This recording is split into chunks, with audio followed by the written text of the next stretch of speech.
beaters. He moved to the door quickly, but he was wasting his time. It was padlocked with stout chains at top and bottom. A few feet away there was a window, and he quickly pushed his elbow through the glass and fumbled for the catch. A moment later, he was standing inside in the warm darkness. A little light flitted through the window from the gas lamp outside, and he moved forward cautiously, eyes probing the gloom. He was in what was obviously the workshop. Sheets of metal were standing against one wall, and damaged car doors, wings, and fenders littered the floor. He moved towards the bench that stood in the centre of the room, and a sudden thrill of excitement moved through him as he saw a large guillotine of the type used to cut metal, bolted firmly to one end of the bench. He slipped his arms under the knife and positioned the steel links that held the handcuffs together over the cutting edge of the base. He held his wrists as far apart as the handcuffs would allow and arched his body over the handle of the blade.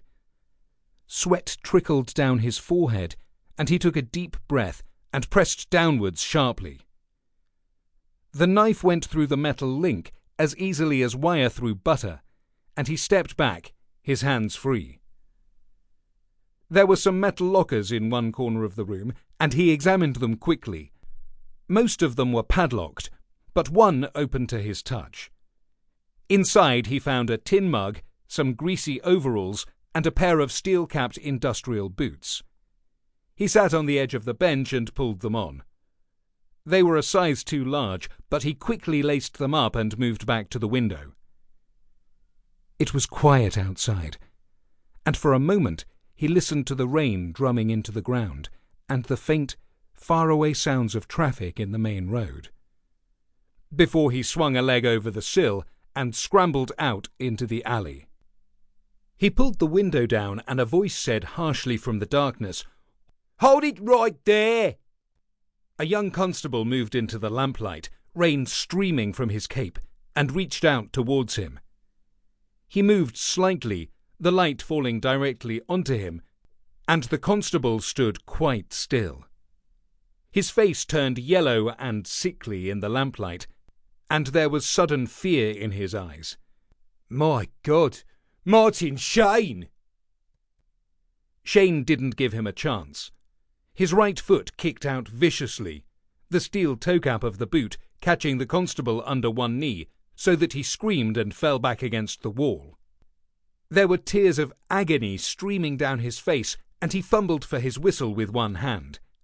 Shane slammed a fist against the unprotected jaw and turned and ran along the alley towards the main road. The clock in a shop window said 6:30. It was that period on a late autumn evening when the streets are almost deserted. Just after the workers have gone home, but a little before the people bent on pleasure have come out. As he stood staring stupidly at the luminous hands of the clock, the pain in his head suddenly increased, and he turned and lurched blindly across the road. The pain was a living thing, and the pavement stretched before him into infinity. He began to move forward, hugging the wall, lurching unsteadily from side to side like a drunken man. The wind lifted into his face, and the raindrops stung like pellets of lead. He paused as he came to a brightly lit window and stared into it.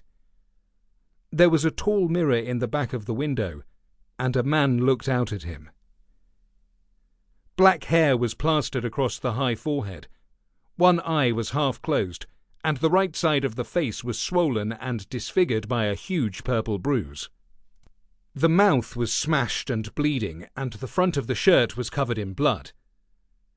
For some reason he smiled, and that terrible face creased into a painful grin. As he turned away, a couple passed, and he heard a shocked gasp from the woman, followed by a burst of excited conversation. He crossed the road quickly and plunged down a narrow side street.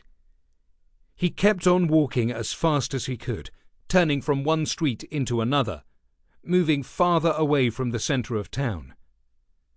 Gradually, the streets began to change their character until he was walking through an old-fashioned residential neighbourhood with decaying Victorian